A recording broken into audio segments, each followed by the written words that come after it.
The Gables Assisted Living is showing care, compassion, and comfort by honoring East Idaho survivors. It makes me emotional.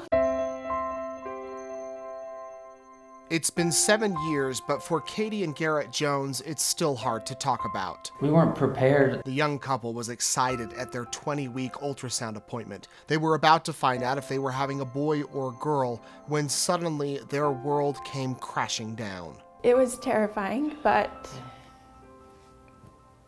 there was no way that we would give up on our baby. Kaydi's pregnancy had been relatively normal. It was the Joneses' first baby, and they wanted everything to be perfect. We were excited to find out he was a boy. And then afterwards, we met with the doctor, and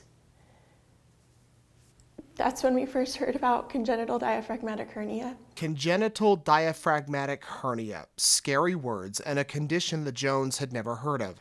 But 1 in every 2,000 infants has CDH. It occurs when the diaphragm does not form properly, and the fetus's organs that should be in the stomach area are pushed up into the chest. He gave us a number. He said 10% chance of surviving. He talked about options of aborting the pregnancy. Kaydi and Garrett didn't know what to expect, but they did know they were going to fight for baby Gibson.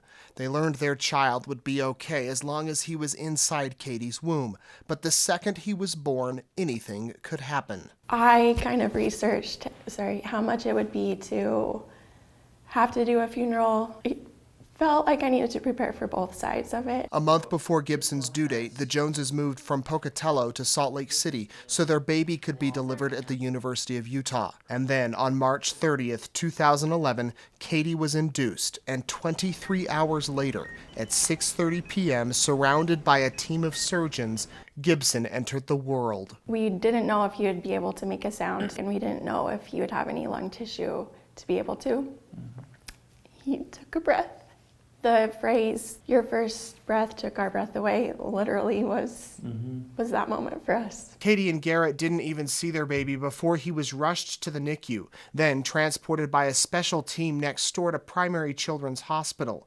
Gibson was hooked up to several devices, including an ECMO machine, which pumped and oxygenated his blood, but he was alive. Their chest is huge, right? So he looks like this, and then very skinny at the abdomen area. The Joneses met their baby a few hours later, and the goal was to keep him stable so doctors could perform surgery and move the organs in his chest to their proper places. Family members came to the hospital, and they were all wearing blue shirts that said Congenital Diaphragmatic Hernia Day 331.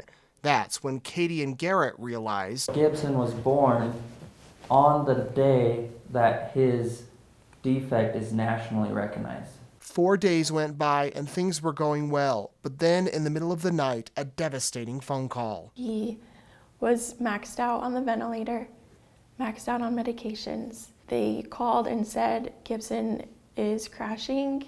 You need to come up and prepare to say your goodbyes to your son."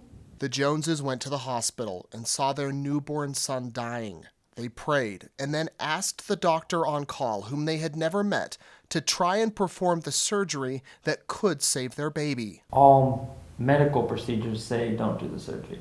We just said, "Can you just try? Please. We won't blame it on you, Just give him a chance. The surgeon agreed, and as active Latter-day Saints, Garrett gave his son a priesthood blessing.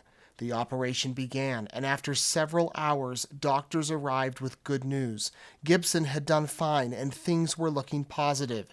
Now the little baby would need to rest, and his parents anxiously waited as he recovered. After a month, we finally got to hold him, and I think that was a huge game changer. 1 month after that, the doctor said Gibson could go home to Pocatello. He was still hooked to machines and needed frequent checkups, but he was improving. He was 2 years old when he got his feeding tube out.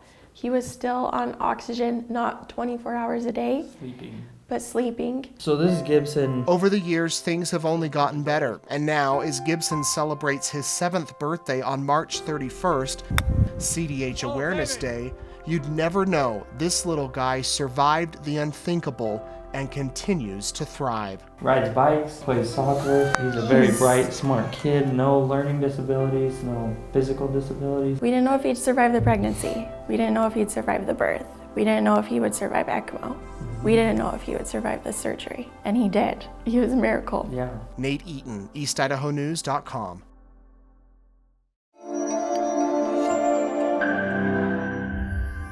The Gables Assisted Living is showing care, compassion, and comfort by honoring East Idaho survivors.